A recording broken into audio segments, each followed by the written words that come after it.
আসসালামু আলাইকুম সম্মানিত দর্শক, এই যে এখানে ঘনবসতি এলাকার ভিতরে গার্মেন্টস এরিয়ার পাশেই এই যে 6 শতাংশ জমি 10 ফিট রাস্তার সাথে 10 ফিট ইট সোলিং রাস্তার সাথেই এই যে এখানে 6 শতাংশ একটা জমি ঘনবসতি এলাকায় একেবারে কম দামে বিক্রি হবে 2 লাখ টাকারও নিচে। বিস্তারিত জানতে স্ক্রিনে দেওয়া হোয়াটসঅ্যাপ নাম্বারে যোগাযোগ করবেন। দেখেন কেমন ঘনবসতি, আমি যে মোবাইলে দেখাচ্ছি, আপনাদেরকে ক্যামেরায় উপস্থিত করে দেখাচ্ছি। এই যে দেখেন, এই পাশে বাড়িঘর, ওই পাশে বাড়িঘর, এই পাশে বাড়িঘর, চতুর্দিক দিয়ে বাড়িঘর। আবার এই পাশ দিয়ে যে রোডটা গেছে, এই রোডটা 20 ফিট পাকা রাস্তার সাথে যে মিলছে।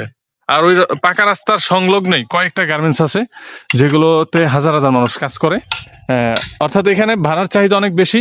আপনি চাই জমি নিয়ে বাড়ি করেন অথবা বাড়ি করে ভাড়া দেন, যেটাই চান, থাকতে চান আর বাড়ি ভাড়া দিতে চান, সবকিছু ইনশাল্লাহ এটাতে হবে। এত কম দামে জমি, আবার ঘনবসতি এলাকা, রাস্তার পাশে, মানে এটা খুবই মুশকিল হয়। জমিওয়ালার খুবই টাকার প্রয়োজন, ইমার্জেন্সি, এই জন্য খুব তাড়াতাড়ি বিক্রি করে দিতে চাচ্ছে। দেরি করবেন না, দেরি করলে আবার জমি পাবেন না। স্ক্রিনে দেওয়া হোয়াটসঅ্যাপ নাম্বারে যোগাযোগ করেন। লোকেশনটা আবার বলি, গাজীপুর জেলা, কালিয়াকৈর থানা, এটা হচ্ছে মধ্যপাড়া ইউনিয়নে। চমৎকার পজিশনে আছে জমি। স্ক্রিনে দেওয়া হোয়াটসঅ্যাপ নাম্বারে যোগাযোগ করবেন। আসসালামু আলাইকুম।